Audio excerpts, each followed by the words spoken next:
Hey, friends, here we are with another episode of the Power of Nine podcast. I'm your host, Aaron Eggert. Today's guest is a former college basketball coach turned entrepreneur, leveraging his past experiences. We are going to dig into all that and what the future holds for my friend, Chad Welk. Chad, welcome to the show, man. Oh, happy to be here. Thanks for having me. I'm excited. It's gonna be fun. And you're not so you've been on podcasts, but this is the first non-sports related podcast. So we're gonna bridge some of that though, because I don't think you can get it. You're not going to be able to get away with it with any conversation in the future, not having some kind of sports related to it. No, that's fine. Yeah, that's totally fine. So it'll be a maiden voyage, but we'll get through it, right? So Yeah, just man. don't ask me. Yeah, it'll be fun. So I just did a podcast episode with God, who was it? Someone, I think it was Angela Chrisman or something like that. And it's shocking to me how many people move here from Iowa. Like you Iowans coming up here and like is a huge deal, especially the people that are in C9. So you're let's just get this out of the way. Hawkeye or Cyclone? That's bad for business, baby. I know I'm gonna deflect that question and uh business. It's not good. Bad for very business. So no. very political of you. Very Yes, I right. like it. Nice. I'm starting off walking that line and we'll see how it goes. But All right. Well, let's see. We'll see what happens when nine questions comes your way. right. I'll fire away. But I will say, so I do know you're from Muscatine, and I've been to Muscatine a lot because I used to work in the commercial interiors business, All right. and so Yeah. Han Industries is down there, and that's got to employ a majority of the people Yep. from Muscatine. It does, yeah. So my dad's a real estate broker, and he would work quite a bit with those folks that were coming in for Han. And I used to mow the grass for the CEO of Han Industries. So Jack Yeah. Michaels was his name. One of my first jobs was to go out to his property and cut his grass, and he was a great guy. Had two golden retrievers running around, and awesome Yeah. people. So yeah, Yeah, sweet, sweet. Well, let's dig into this stuff. So, obviously, sports is a big into your DNA. So we're gonna float in and out of that, but a lot of this is just about your journey. So, paint me a little bit of a picture of what being a child in Muscatine and in your family was like. it was fantastic. I mean, I love being. I mean, Muscatine. You've been there. It's a dirty river town. About Yep. 40,000 folks, and we're all very tight knit. And we were running around all over the city at all times, and playing sports and riding bikes and doing all that stuff. And it was I wouldn't change the way that I grew up for anything. So it was great contact with all the people in the community, and yeah, it was fantastic. So. And you said your dad was a real estate broker. So did he work Yeah. for a firm or did he do his own thing? Kind of both, a little both. He kind of bounced a little bit, and he did his own thing for a while, and worked for Coldwell Banker for a while, and they ran their own office, and then he started building houses. So he's an entrepreneur as well. Real estate heavy, obviously, but I mean he's kind of understands the trials and tribulations of what I'm going through, and it's been kind of interesting. We've been able to connect on some real estate things, and it's been every day for me is with a shift in profession, you learn so much. I Yeah. mean, you learn, in every conversation, you learn so much. And that's been, the biggest blessing, through all this has been, the folks that are just there to help and be so, gracious with their time and advice and, Yeah. opinions. And, it's always good. And, my dad's no different from the rest of those folks, so. I know that world quite good, obviously, and I think even if they work for a firm, they're contracted, so they're 1099 Yeah. employees anyway. So it kind of is, that is entrepreneurship. You've got to own your own book of business. You might fall underneath an umbrella of some firm, or you might do your own thing. But at the end of the day, that Yeah. had to have some kind of seeing that as a child, and now looking and reflecting back on that, that had to have some kind of effect on you as how you were perceiving getting into business and starting your own firm with your partner. Right. I mean, I think that, it kind of gave me a little bit of, just seeing that and watching my dad. And I mean, my dad's gone off and done some different things here and there. And, it's always kind of, centered around real estate. And it's been, just to see him go out and try different things, it's all, given me a little bit of momentum just to step forward and, put myself out there. And it's been much different than, the world that I used to live in. And it's been fantastic. So. What Yeah. about so was sports instilled on you as part of just your family culture, or is that just part of the culture of being in a small town in Iowa where just everybody, I know basketball is huge, obviously you've been, a basketball player and coach. So it was just predetermined? Well, I mean, I would say probably to an extent. I mean, my dad was a college athlete for a university. It was in very close proximity to Muscatine, so it was kind of ingrained in my DNA, I think, from an early spot. I mean, when your dad's a monster, I mean, he's about 6'6", and when he was in his prime, he was a mean looking dude, man. So I mean, I Right. think that and carried that well, and Yeah. that's just kind of, I mean, he puts us in my brother and I put us in, sports, and we liked it. And everybody, in a small town like that, kind of, Yeah. you all kind of have your outlets, and everybody's taking care of everybody, so it kind of, moves in that direction, and you find your folks. So So let's just put some context to people that don't know you. How tall are you? I'm 6'7". Yeah, I thought you were. Yeah, I mean, I met you and I was like, good Lord, this dude's tall. Right. And then how about your brother? My brother is probably about 6'6". I mean, he's a little guy, a little Yeah. dude, Yeah. 6'5", 6'6", whatever he is. I think that, like, he played football in college, so I think that they probably listed him at 6'9", but he's just about an inch shorter than I am. So we Yeah. all lie on all that stuff, right? On Everybody does. athletics. Dude, I Giant remember lie. so we're about the same age, aren't we? We're both Pearl Jam fans. So I got to imagine we're right, Yeah. we're like right in that mid 40s, Right. upper Yep. 40s. So, I remember this one guy, he had great potential to go play D1, and we were doing weigh-ins, and he had a backpack on underneath his hooded Oh yeah. sweatshirt, Yeah. and in that backpack was a 25-pound plate. So, and he was an lineman, right? Obviously. So Right. like he just wanted to bulk up, but all those shenanigans, right? Just fudging the numbers a little bit. I mean, honestly, that's one I had not heard of before. So I Yeah, mean, not good. I wish I could see something like that, but you don't. We weren't that intelligent, I suppose, that when I was in high school, so we didn't know to do Sneaky. that. I mean, it's easy to fudge the height. It's Yeah. a little bit more difficult sometimes to fudge the weight, in Yeah. either direction. It's Right. time will tell you, but Yeah. Yeah. So let's talk about your high school experience. Was it just all sports? I mean, were you a good student? yeah, I was a good student. Yeah, my mom's a principal and a fourth grade teacher, so I had the unfortunate upbringing of having my mom as a fourth grade teacher, and that was a rough thing for me, But I mean, it was fun, and everything, but you get instilled. I mean, she's an educator, she's a principal, and not anymore. She's retired now, but Yeah. at that time, we were not allowed to mess around with grades, So Yeah. decent student, solid. So Yeah. but Good. that was pretty much it. I think that, as far as activities go with sports, but when I was a senior, I took an elective class in the FFA program. So I don't know if that counts, de facto, if all of a sudden I was an FFA guy. I took ag sales and service as an elective my senior year with my cousin. My family is, we're Yeah. farm people, and so they kind of helped me out with that, and we did that elective, and it was fun. It was a good time. Well, I think people, I live in farm community, right? And so I meet a lot of different people that are in farming or adjacent to farming. And I gotta tell you, like seed salesmen crush. Yeah. Like, right? I don't Yeah. think people really Right. realize how Right. well seed sales people do. So that wasn't a bad elective that you took with a little bit of foresight into sales. Yeah, well, I don't know that I think that I just took that because my cousin told me it was the right Oh, play and it was a good fair. teacher, so that's what we did. And we had to do a presentation. We sold Belgian blue bull semen to the class. That's what our project was. So got to Yeah, learn a lot about that. And you did. I mean, as a high school kid, you thought that was hilarious, right? And thinking Right. back, I haven't thought about that in 20 years, but now that I'm thinking about it, that's what we did. Yeah. Yeah, yeah. So That's we're trying to be hilarious. funny, and it was, I'm sure, but Yeah. So I know that being a student athlete in high school is challenging, and obviously having a mom that teaches fourth grade and as a principal, like all of these dynamics. Did you have any jobs when you were in high school? What was your first, what was not real job? Let's call it like your first job. I would say that my first job was mowing grass.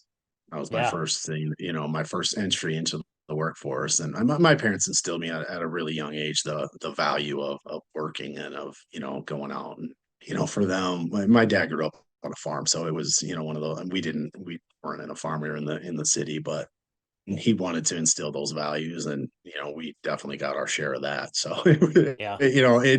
God, I used to complain about it, at the time, but in retrospect, it was certainly the best thing for me, and it's been great. I was also a lifeguard too. Oh, really? Yeah. And well, those are two very different things. I think, having, Very one of the things that I would say is it's good that you have that guidance, right? And then, I think like me, I had jobs and stuff like that early on, and it was just do your whatever you want with the money. Did they give you your own latitude of what you want to do with the money, or did they really try and teach you some fiscal responsibility? funny that you should bring that up. Really, how this all started was I was, fifth grade, and the Jordan 4s came out, Oh and yeah. this is probably a really long. I tell this story quite a bit, and and I tell it to my son. I have a 15-year-old son, and I've told it to him on numerous occasions where it doesn't necessarily land with him. But when I was in fifth grade, I really wanted these Jordan 4s, and if anybody's a sneakerhead out there, they're probably going to know what I'm talking about. But I wanted them, and at that time they were $100 or whatever it was, and my Yeah. dad's like, hell no. We're not spending $100 on a pair of shoes for, a fifth grader, that's going to grow out of them in about 6 weeks or whatever. And I was like, no, this is happening. He goes, well, go out and work for it. And then he bought me the gas for the lawnmower and sent me on my way. And I went and made the $100, at that time, it's or late 80s, and it's $10 a crack at that time. So we had to work pretty hard to get that 5 to 10 or whatever it was to mow a lawn. So by child standards, that was, it's quite a bit of labor, getting into that. And my mom drove me to athletic fitters once I had the athletic fitters at the Muscatine Mall, which is, I don't even know if athletic fitters is still a thing anymore, but Never I even went heard of down it. there and, right, well, Muscatine, Iowa, right? Yeah, yeah, So we went in yeah. there and I was going to buy these Jordans, and I sat down. I had all cash, right? I mean, it's cash business. So I set it down, and I was trying them on, walked away, set the money down, and somebody jacked the money. And Oh, then we went up to, and I just realized, we went to pay to the register. I'm patting myself down. I don't have the money. And my mom's like, well, all right, back at it. So I went back. oh, So I had to restart, make that $100 again, and did it. But I think handling that adversity, which it sounds like a mhm. really benign kind of dumb thing, No, but like yeah, it's odd how sometimes stuff like that just impacts you on the long term. And yeah, I get really nostalgic for stupid things and really dumb things. And stuff like that is one of them. So I'm slowly going back and kind of buying those Jordans that I wanted or couldn't afford or couldn't, at the time. I'm kind of buying those now. And I think my dad would kill me if he found out that I spent, $500 on the same shoes, that right, I had as a child. I bought them a couple years ago or whatever it was. But yeah. I don't know. It's odd how some of that stuff is just really impactful to you. If somebody a lot of people, a lot of business owners and leaders listen to this podcast, that's kind of our target audience. But I think, that's almost like a fable, right? Like the story of a child going to buy something, doesn't matter if it's Jordans or whatever it is, lose the money or get it stolen in your case, and then the resiliency you need to have to then pony up and go back at it and do it again is it's kind of like the story of entrepreneurship, because there's no straight line, right? And No doubt. with what you guys are doing with Athlusion, and I don't doubt that you've had to take some beats and you've had some wins, and so you go up and down Yep. and all of that stuff, and it's literally a kind of a carbon copy of the entrepreneurial experience. Right. It totally is. And it's funny though, because like I can remember the feeling in my gut when I realized what had happened, and I was absolutely Oof. crushed. I was in tears. Like I cried, wept, Yeah. and it's just, yeah. And that's just it. Like it's just been a straight and narrow. My mom could easily just cut that check, and she's like, a testament to her, in the Yeah, right. time I probably had some really, vile words, or well, I wouldn't have said them, but I probably had some really grouchy thoughts, but Yep. it would have been real easy for her to cut that check, and she didn't do it. She like Yeah. forced me back out there. And I don't think it would have been as impactful on me, even though I came up with the money initially. Now those Jordans cost me, Right. $200, 220, Right. whatever it was. And dumb, I hear but you, man. Yeah. nostalgic, I mean, Yeah. So did you play basketball in college? I did. Yeah. Yeah. I did. Where'd Augustana you play? University. Hmm. Yep. In Sioux Falls, South Dakota.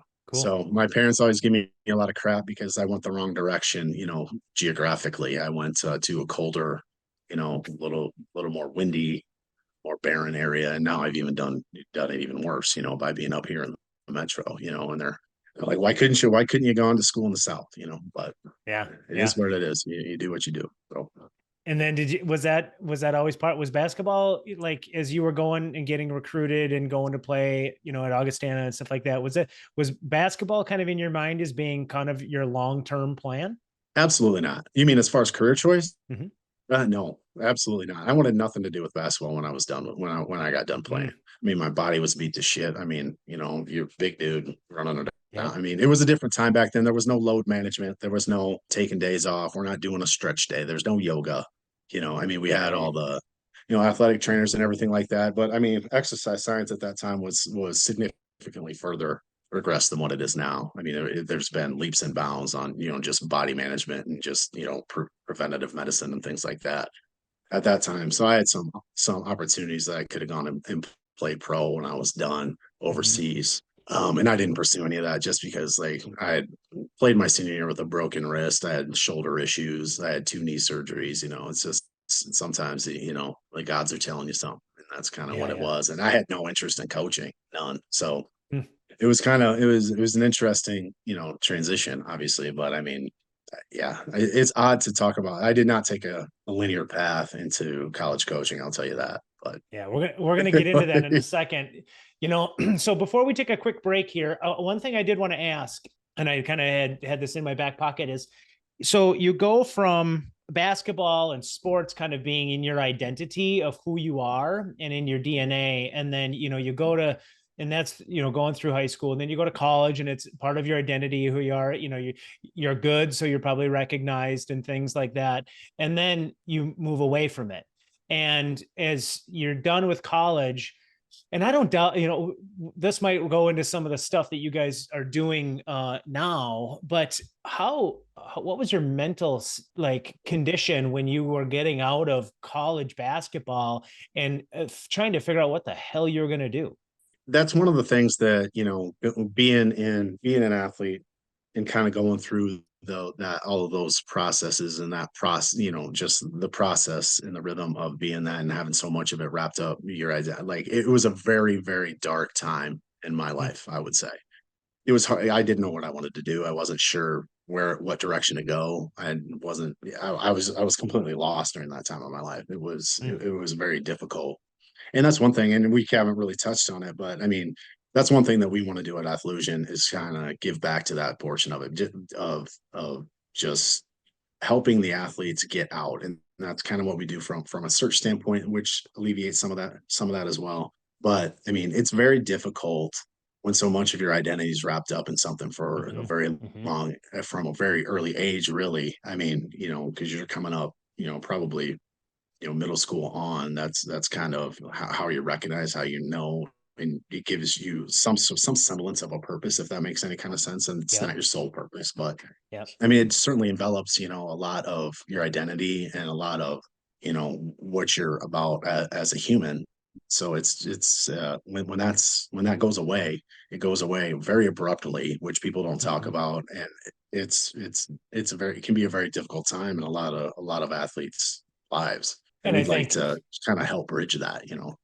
and Like it we're got to a point talking. like I wasn't answering the phone. I was Mm. living in Iowa City at the time, when I got done, and I wasn't answering the phone. I was like trying to get like jobs that I knew I was going to hate, and I just like had a bad attitude with that. And my dad just came up and finally, like beat the door down and was like, okay, we're going to make this. We're going to start. We're going to help get on a path here.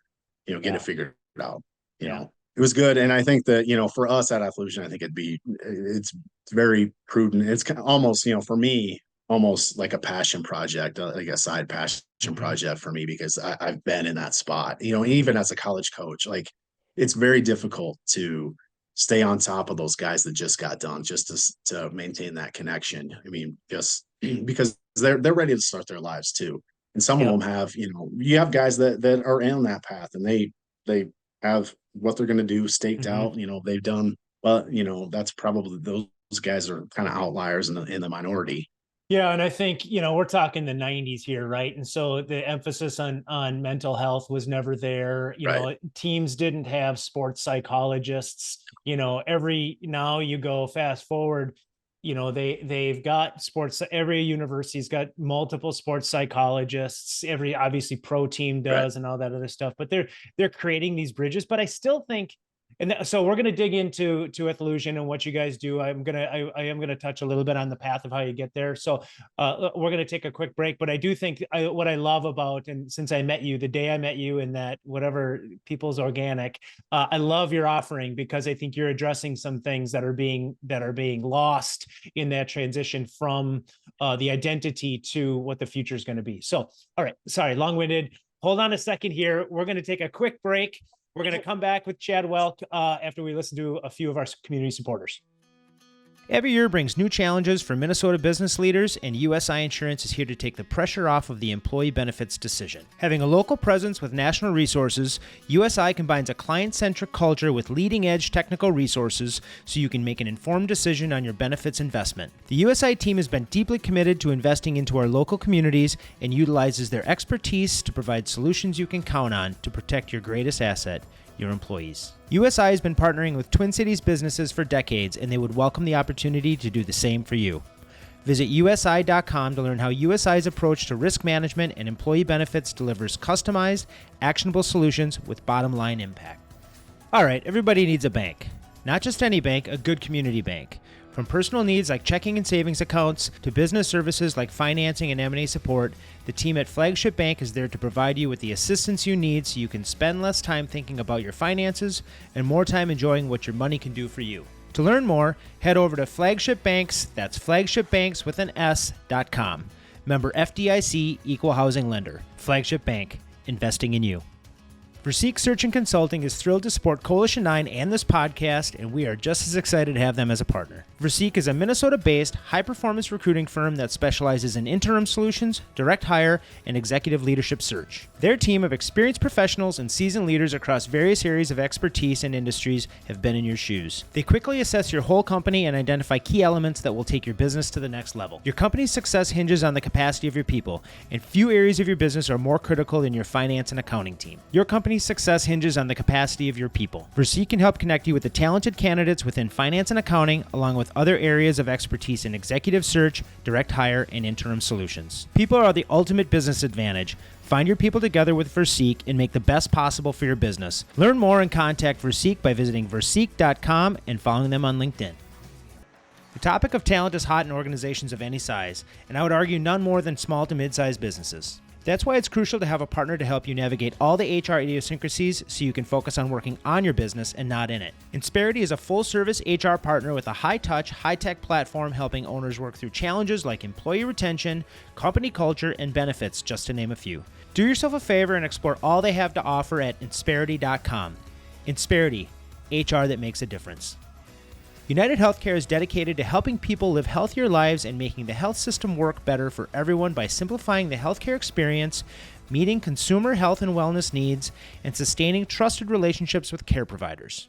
UHC is continually focused on building a modern, high-performing health system via improved access, affordability, outcomes, and experiences. With a network of over 1.6 million physicians and healthcare professionals and over 6,000 hospitals, United Healthcare is dedicated to connecting employers and their employees to better health by offering quality benefits designed for affordability. For more information, visit United Healthcare at www.uhc.com. United Healthcare, helping people live healthier lives.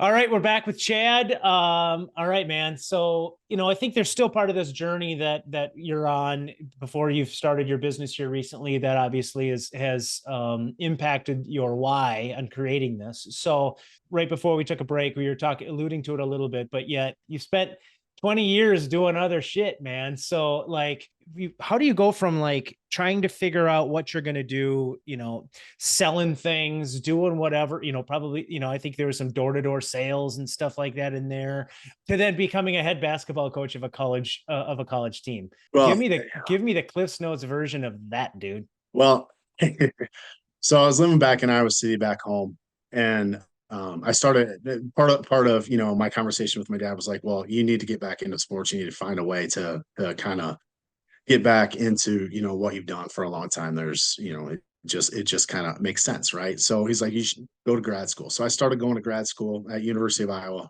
You know, started taking some classes there. During that time, I was working with a PT firm that was based out of Iowa City. And I was Mhm. helping them to write, because my background, my educational background is exercise science, fitness management.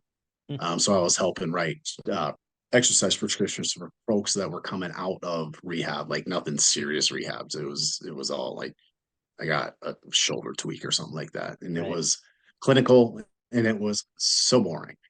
But so that I was doing that while I was going to grad school while I started off, and then we ended up moving up here just because of a job change, and I continued on working at doing grad school at St. Thomas. And with that program, I needed to do a internship, I guess you would call it. I don't know if you call it that at the graduate school level, but I ended up helping out, volunteering, running strength prescription for Concordia men's basketball, just their strength, their agilities, and conditioning stuff. So I had still at that point, I had zero intention of becoming a coach. I was getting my master's in athletic administration. I wanted to be an athletics director or, you know, something along those lines, working more athletics adjacent versus being like hip deep in the fire, if that makes any kind of sense. Yep. As I was doing that, they asked me to help out, you know, working the bigs on the floor. So I was like, well, I can do that. Yeah, for sure. I mean, it'd be fun, help me connect with the guys a little bit more so I can, you know, get after them a little bit more in the weight room. You know, that was my initial intent. And then all of a sudden they're like, well, why don't you come sit on the bench? Do you want to sit on the bench? And I was like, sure. And then next thing I know, it's, you know, 22 years later and I've been, you know, coaching ever since. It just like, I'm a huge process guy. So, and I think that Yeah. through all of that, I learned that there's so much rhythm and process, and there's so much, you know, I find so much joy in development. So maybe education was probably from the beginning going to be, you know, a strength of mine, which, you know, in retrospect, now that I say that out loud, makes sense from having my mom do what she does. But Yeah. there's so Right. much, you know, in that process, watching guys get better on a daily basis, it spoke to me. And then all of a sudden, next thing I know, I'm, you know, blinking and it's, you know, 21 years in. So What that's was kind of the how that time? happened. I came from zero It's intent, man, great. like none. I had zero intentions of Well, doing it. that's And life. that's the thing. Like generally, like if you get into college coaching, I mean, you know it coming out. Like you'll do a GA immediately, you'll get on a staff, you're a manager, whatever it is, you coach a high school, you help out with club, you know, AAU stuff, whatever it is, to get your foot in there. And these jobs are like they're very, very difficult to get. I mean, they're not Yeah. you don't get opportunities like that. And I was just right place, right time, you know, with a couple, you know, movements and you know, I just kind of fell right in and What was that time it's frame from when you started interning to then becoming a head coach? well, I was never a head coach. I was associate head. I'm an assistant. Associate. Okay. Yeah. Yeah. Yeah. All right. So But go ahead. to becoming like on the bench, like coaching, actively coaching on a daily basis. I was within a year. It Right. was So within a like, year. look So at I that, did like man. the spring. So we moved up here, I think, in it was winter time when we moved up.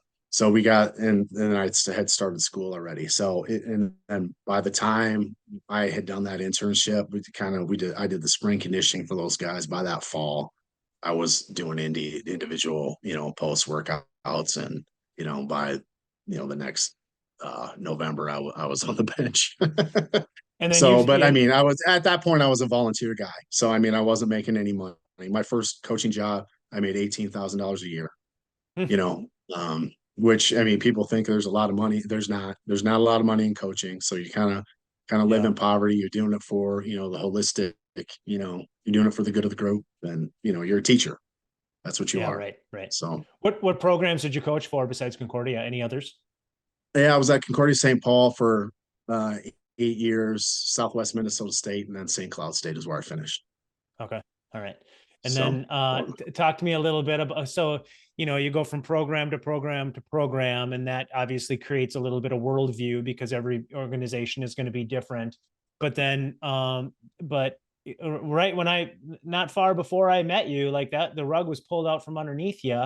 And so like, again, another story, another opportunity for some resiliency to kick in.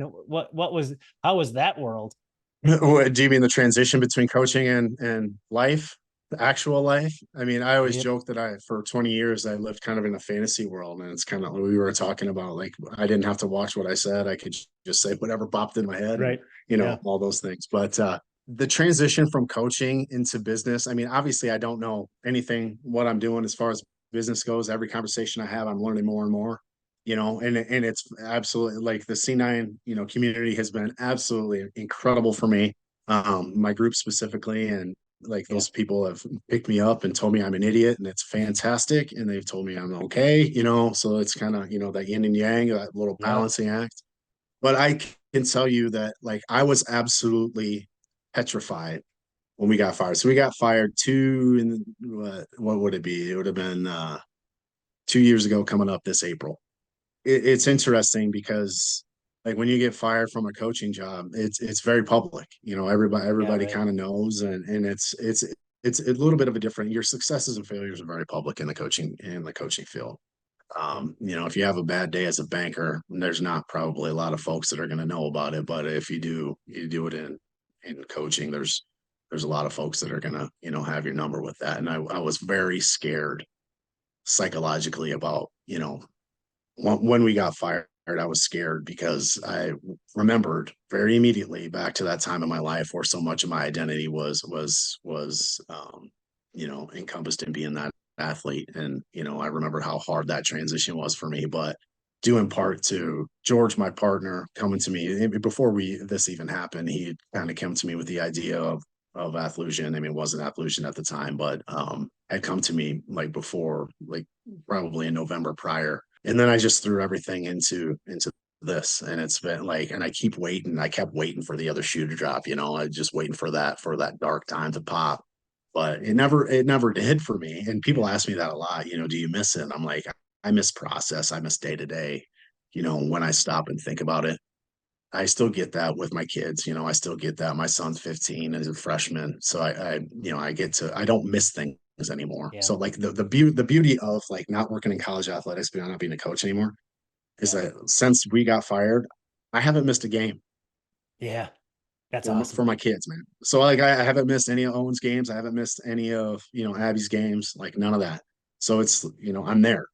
And Yeah. before, it would be like, if they didn't play on a Sunday, it was really difficult for me to get away. And now I don't have those. I'm not anchored by that anymore, and it's been great for me. So, yeah. Before I'm just a heads up, I'm gonna ask you a question about the relation between athletics and business. So before we get into that, though, I want to give you an opportunity to talk about Athlusion. I just think it's awesome. Like, every time I talk to you now, I know it's kind of a work in progress, right? Like, I know that It, there's a lot of balls in the air. There's a lot of moving pieces in this with NIL uh, and how, I mean, I did a podcast with Brian Adamak, and we talked about yeah, NIL, and I mean, I think everybody knows enough to be dangerous, but nobody really knows what the hell's going on. It's a little bit of the yeah. Wild West.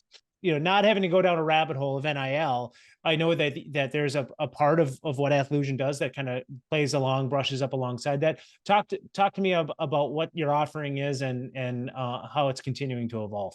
Well, I mean, it's without question a giant work in progress. I feel like I'm pivoting so much right now that I'm making myself. I'm on a carousel, half the time. But we started off, we were going to be, a search firm specializing in placing athletes because, through COVID, one of the interesting things is, like, you spent more time kind of talking to people that you wouldn't necessarily, talk to as often. And we were talking to business leaders.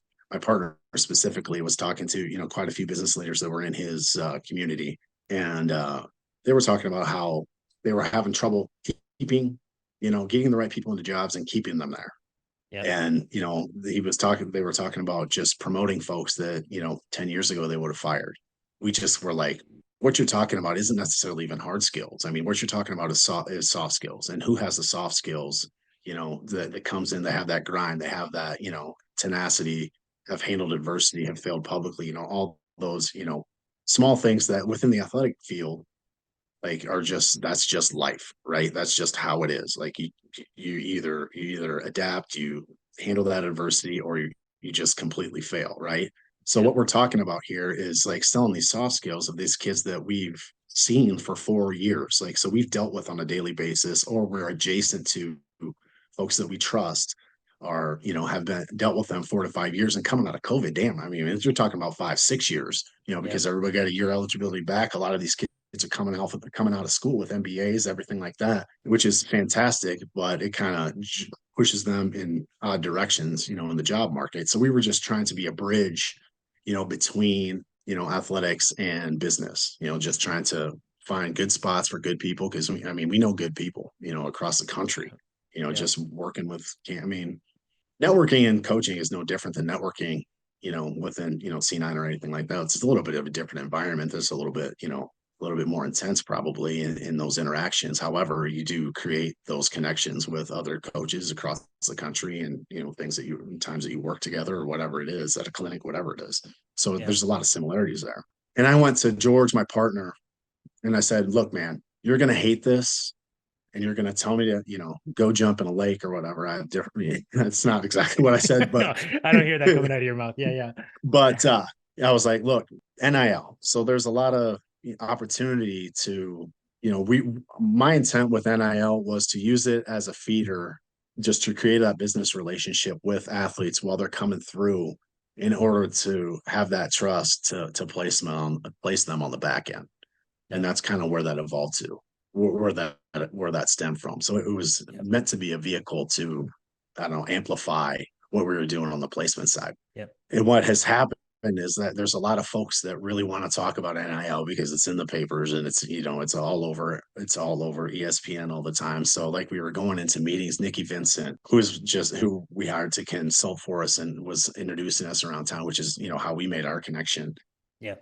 was absolutely amazing. Yeah, is absolutely amazing for us, and just introducing us to people and creating connections. And we get into these meetings, and people would spend 5 minutes talking about placement, and then 45 talking about NIL, like the biggest, baddest thing that was going on in NIL. And it was really kind of interesting. But so that's kind of grown, and now we're doing merchandising endorsements for kids, and we're Wow. partnered with In Sports Foundation to do a little philanthropic element to, our merchandising sales. And we're running camps to try to bring underprivileged kids opportunities to participate in sports that they might not otherwise be exposed to. And like, those guys have been, Max and Andrew over at In Sports, have been absolutely incredible for us.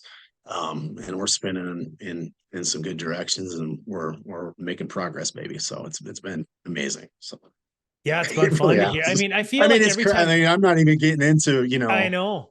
I feel like every time I you talk know to you, more than it's different, right? Like I feel like the which landscape's changing so fast. it Well, is. I think that's you're adapting to what the environment is, and so it's a Right. true testament to as much as of a process and structure guy as you are, but you got to be able to flex in and out and be able to get out of that happy place that you are, and that's entrepreneurship.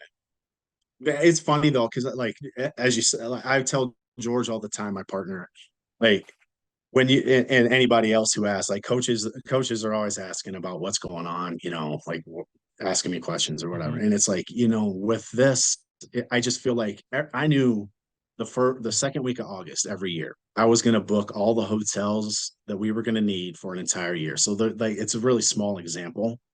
However, like, I knew from doing that 20 years, I knew exactly that's when that needed to take place. I knew that I needed to start making those phone calls, getting that element of it done. With this, I don't know what I'm going to get into at any point, any day. Like, Yeah. and Yeah. it's been fun. It's fun. It keeps you on your toes, but that's why I probably don't miss coaching the way that I expected Right. to. And Right. it's a Yeah. huge reason. Is the reason, 100%. Keeps you on your toes 100%. Oh, no Everything's question. everything's nebulous, and I think Yep. that is, again, like anybody who's a entrepreneur that listens to this knows that that is entrepreneurship, and you're just living it, man. And it's exciting to hear. I think the other thing too, that and we'll talk before we peel off here, where people can learn more about you and if they want to get to know you. But I just, there's so many services, so many communities that you serve in this, right? And there's so many people that need this. And Right. going back to where we talked about, what is that mental condition of these students coming out? I think you help create a bridge for that. So there's some of the things that you experienced firsthand that you're able to contribute to positively affect these people's lives. And then there's the business aspect of the ecosystem that you're helping bolster up. Like there's so many wins in this. But it's the Wild West, and your business could look very different a year from now than it is right now on this podcast. Right. Yep. There's no question. And like to the Wild West statement, I mean, nothing could be more true. It's absolutely bananas. College athletics right now is bananas. Like business has been, it's just it's a full-time job trying to stay on top of what's going on in that landscape. So it's been fun. All right. Let's take a quick break. Then we're going to get to know Chad a little better through 9 questions. Let's get him a little nervous here. He's already shaking his head. So let's take a second here, listen to a few of our community supporters, and we'll be right back. Regardless if you're a startup just figuring things out or a medium-sized organization with a full team, having a legal partner by your side is crucial. Seiler Law is fiercely loyal to their clients and are passionate about removing headaches and roadblocks that can pop up during the growth of your business. Whether you need general outside counsel, are planning a business transaction, or even need someone to guide you through the estate planning process, the team at Seiler Law are the advocates for you. Visit seilerlaw.com to learn more. Seiler Law, where experience meets pragmatism. For more than 20 years, Kaisa has been the trusted financial advisor for women, business owners, executives, and high net worth families, developing financial plans designed to meet them where they are and propel them to where they want to be. Their mission is to remove the worry and stress associated with financial planning and replace it with clarity and confidence. The Kaisa team takes the time to understand each client's unique situation, from financial concerns to the visions that they have for current and future generations, in order to create a truly customized plan. Through consistent communication and personal attentiveness, Kaisa is fiercely devoted to personal well-being and financial prosperity. Get to know the Kaisa team and how they can serve you at kaisawealth.com. When you think of a typical CPA firm, you probably think of tax planning. Well, that just scratches the surface of what Boulay offers their clients. By providing smart, in-depth thinking from experts in accounting, audit, tax, and business consulting, they know what it takes to achieve financial success. Whether it's protecting your business, building your wealth, or securing your future, you can count on Boulay to go beyond addressing just financial matters and providing you with tailor-made, workable solutions. Learn about all they have to offer at bouleygroup.com. Boulay, helping you get there. If you're an entrepreneur or married to one, your journey is complex. You want financial advice that impacts your whole net worth, including your business, not just stock market investments.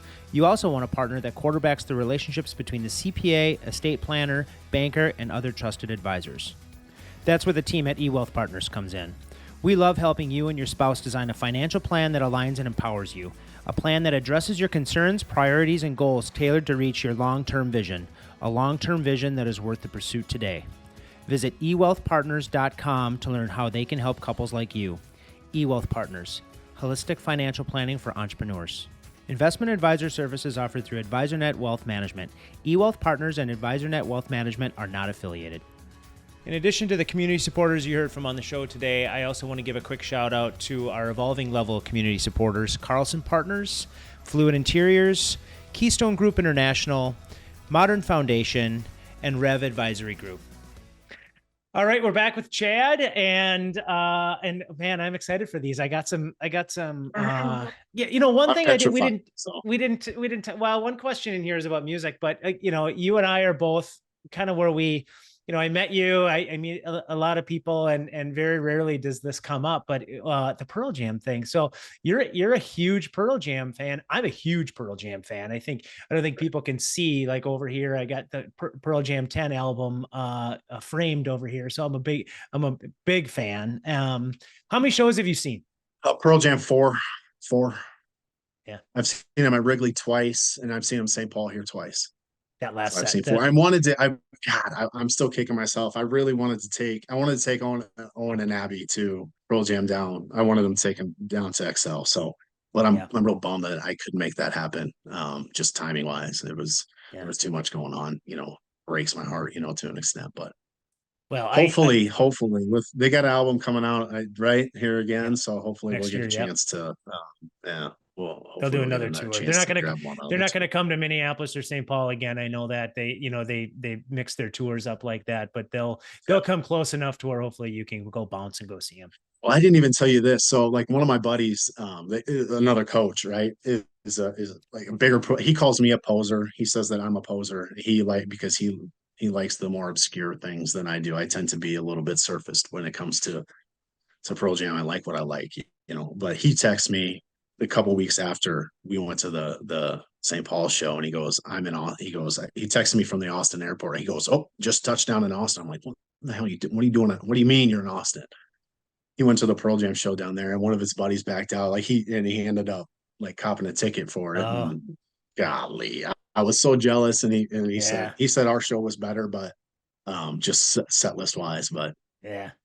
That's I don't so know. so cool. I love that I was shit. That's pumped. I I was mean that's pumped. all. I don't care for the rest of my life as long as we're buddies. Like I don't like whatever business ventures you get in or anything like that. You're gonna be you're like I was texting you the day before or whatever. Hey, Yeah, you're going to the show. Maybe we can meet up for a beer or whatever. So yeah. Well, yeah, I was that's coming I in love it. hot. My Owen had his first he had his first football game that night, so I didn't get down there until a touch before show started. But yeah, I wish we could have made that happen. So yeah, of course, like the first football game of the year falls on the same day. Yeah, The priority show for me falls on. That's how life works, I suppose. that is But life right there. yeah, what are All you right, gonna let's do? dig into this. Can you confirm to me you have no idea what I'm about to ask you? I have no idea, and I'm petrified.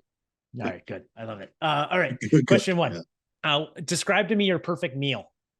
It's gonna be breakfast food number one. Okay, so See? all right, downtown. Oddly enough, like before the Pearl Jam show, we went to downtown, and I used to live downtown in Lower Town, St. Paul, and we would go to the downtowner for brunch quite a bit. And they have Moe's breakfast. It's a Cajun style breakfast, and I freaking love that. And I'll fire in a couple summits, and then I'll get like I eat two breakfasts when I go for brunch because that's what I do. I'm that guy, and I'll get a French toast on the side of that thing too. Which Ah, I don't know. I like smoked meats and stuff too. But if you're asking that, I'm going yeah. Cajun breakfast downtown or Sunday morning Oh, I with a love couple it. beers and games going on, so I can watch those. So yeah, Ah, that's great. You good experience too. You shaped it all up. Good right, describer there, man. Yeah, I love it. Nice little plug for the downtowner too. All right. yeah, downtown, Uh, fantastic. I'm a fan. What are three words that describe you? I would say energy, discipline to an extent, everything within reason. It sounds like a dating app or something. Fun, I guess. I'm gonna go. I'm Yeah. really copping out on that last one, but I think your C9 group would the way Luke talks about it, those three words probably emulate you pretty damn good.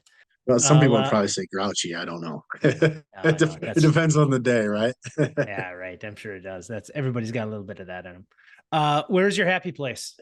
My favorite place to be is watching my kids play sports.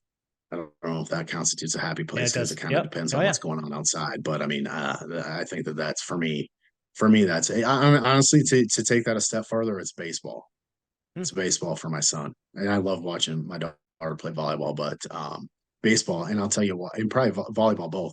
I don't know anything about those things, Mm, so I don't get emotionally yeah. wrapped up in. So I'm just there to watch them. I'm there to support, and I don't know enough to bother anybody. So it's great. Yeah. Basketball and football, I'm an absolute asshole to be Yeah. around. Like I just Yeah. want to put my headphones in. It's what and not I don't want to talk. I'm not there for social interaction or any of that. So Because it's not about technique or anything like that with the baseball and volleyball. You're just there enjoying your kids, enjoying themselves. So, it there's is, something but I to just that. don't know what it is. So Yeah. that works out. Yeah. Yeah, I love There's it. beauty in there's the beauty in naivete, I guess. Yep, there Lack of is. knowledge. Ignorance is bliss Yep, sometimes. absolutely. All right, a couple firsts. What was your first car? It was a Ranger, Ford Ranger, extended Oh, cab Ford Ranger blue. Yeah, I that was got mine. it as a graduation gift. I didn't have in high school. I didn't have a car, but my parents got it for me as a graduation gift since they didn't have to pay for college. And it's blue Ford Ranger. What color blue? I had a blue Ford Ranger was my first car.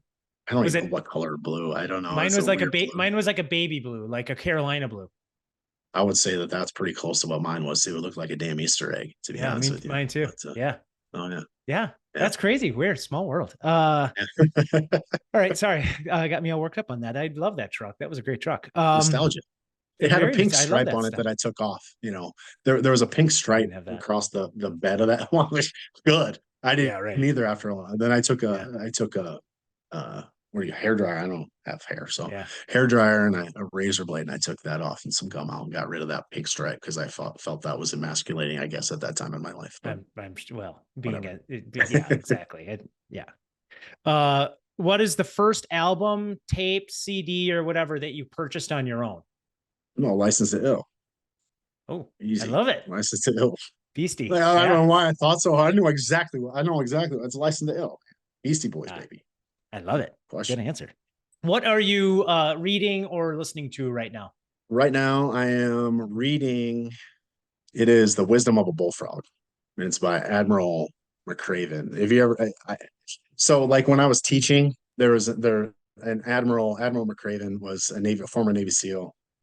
Gave the commencement speech at University of Texas, Austin, one year, and it's one of the better commencement speeches I've ever heard. And it was just it spoke to. I would show it in each one of my classes, and he's got some books out that are very. I mean, he's military, like, and that's been, I used to read a lot of military about SEALs because I find that just to be, very interesting, just the whole dynamic of, those folks fighting through that with the intellect and the Mindset. physical, those two elements kind of meshing together, kind of parallel athletics so much. And I've just been a fan of General McCraven or Admiral McCraven, just all of his stuff. So if you get a minute, you should Google Yeah, that. for sure. Texas. I think it's about 17 minutes long.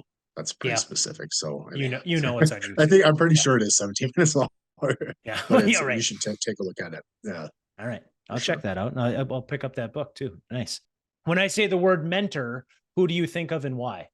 I think of my dad. And my dad's been huge. He's played a huge role in my life, and just not only in business wise, just like from a work ethic standpoint, and just getting things taken care of, and just having that background of drive and grit has been amazing. Is really pushed me forward, and that's the one thing that I try to instill in my kids is just have that grit. I mean, like I always say that to my daughter and my son anytime they're going anywhere, like be the toughest guy out there, toughest guy on the floor, whatever it is, Yeah. Yeah. and that's like kind of that's where that came from is my dad and my mom too. I feel like I don't want to leave her out. I mean, she does that stuff too. Well, hey man, like anybody, you'll listen to this, you'll listen back to this podcast, and you talked about like you haven't done anything that's not sports related, and it's really cool to Yeah. go back and listen to this. And people that are listening to this, they're going to pick up on all the things that your mom are and your dad are in your journey, and especially on this entrepreneurial side with Athlusion. So I think that there's probably a little bit of skin in the game from both of their perspectives. Heck yeah. Absolutely. Yeah. Yeah. All right. I only threw one would you rather question at you. So, but it's kind of effed up. So just work with me here. Would you rather have 100 duck-sized elephants or one elephant-sized duck? So what am I doing with these? Like, what am I doing with the ducks? I have to take care of these ducks. Like they're You're part of living with me. them. You're living with them, man. Like they're just chilling. They're on. Well, I have a Great Dane. Okay. So I don't know how that you're applies. I don't know how you're that. I don't know halfway how that to a applies. duck-sized elephant. So That was kind of yeah, where that logic went. I think that yeah, I yeah. would. Yeah, I want the one. I want the one big one. The one big one. Yeah.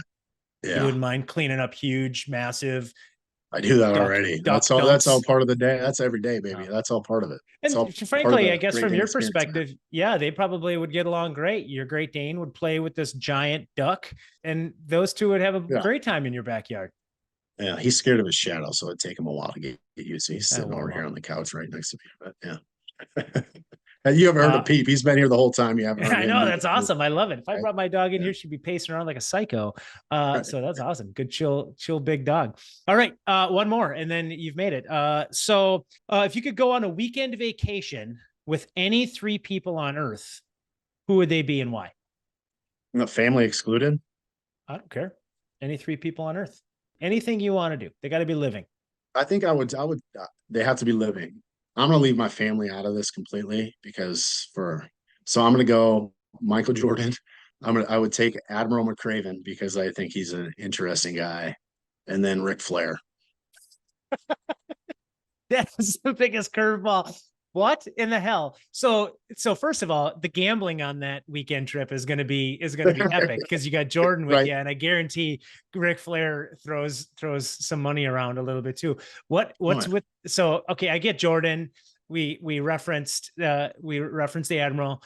What's the deal with Ric Flair? That is an awesome man. Have you ever watched like? Did you watch wrestling as a kid? Oh yeah, hell yeah. Yeah, I mean, just what like I've gone back like I don't know because I get really again nostalgic for stupidity, like kind of what we were talking about before. That's one thing. Like I've gone back and watched a bunch of like Ric Flair like speaking videos, and he's absolutely crazy as hell, and I think he'd be fun. Oh yeah. And just some of the stuff that he says and stuff that those guys experience and the stories that they have from the road, Yeah. it'd be absolutely incredible. And it's just like, I mean, I used to run around like with our guys when they were having, like, when you're coaching every day, right? So there's some things that you have to do to try to keep energy up, or like you've got to try to engage them a little bit. And I used to run around and flare chop our guys every once in a while, like just like in play, in jest, not punishment, and I throw out a woo and like, you know, just creating sometimes you got to manufacture energy, baby. It's like, hey, so I mean, good. you're kind of in charge. Bring your own energy, bring your own juice, whatever it is. But it's, you got to do something. So I started watching all those videos, and I'm like reading the stories, and like those wrestlers, that A&E's got bios, like all these video bios, like docs on them, and just listening to the stories that those guys have, and like So what good. they've been through and all that stuff. And like The Rock was on a podcast like months ago now, and I was kind of listening to like how he came up and all this stuff. And those dudes live a different world, man. It's a And whole nother it's ballgame. got the story's got to be incredible. Yeah. I mean, and that's one like Ric Flair in the 80s and the 70s and 80s. I remember watching wrestling with my grandma, and there's just something about the entertainment value that those people emulated. They were entertainers first, and the energy they brought was I mean, they were athletic as hell, don't get me wrong. And I mean, there's some big dudes doing some weird stuff, but God, that energy that they brought to every single match was so fun. It was. I love it. And, All right. and I didn't even throw in a music guy. So, I mean, Yeah. you had to be alive. It would, I love it. You're good, man. That's why I love doing this stuff and the 9 questions, it gives you a little bit of insight into people that might want to get to know you. So share where people can find you so they can reach out to you and get to know you a little bit better. Our website, athlusion.com. All of our socials, Athlusion_LLC. It's on Instagram, TikTok. And that's pretty much it. So we'll all those ways. We'll hot link those in our show notes and stuff like that down below, so people don't have to go search in the Google machine to go find those. So they can just click right on it, so they can come find you. I love having you on, man. I knew you were going to be a great guest. You're hilarious, and you're a lot of fun. Energy is a great explainer for that as well. So your 3 words that you use to describe yourself, fun being the third one, was emulated in this show. I don't know if fun really applies. I think that's always good. up for debate at every turn. But fun, people can decide what they want fun to be. They can define having you part of the community, man, is huge. And part of the group, and I the feedback we get in your group is so great about just you're a perfect complement to those people, and so I'm just thrilled to have you as part of our community too, dude. It's funny. I called my mom after my first C9 meeting, and I told her, like, I am without question the dumbest guy in that room, and it's an uncomfortable situation for me to be in. And she just started laughing, But they've been so amazing for me. I mean, honestly, I couldn't have asked for a better group. I appreciate all the due diligence. I don't know that I'm a compliment. I don't know what I add to that group. However, they couldn't compliment me more. So they're very extremely helpful and great people. So that's how that works, man. So it's everyone compliments each other. So all right, let's wrap this thing up. On behalf of Chad, this has been the Power of 9 podcast. I'm your host, Aaron Eggert, and I want to thank you for the privilege of your time.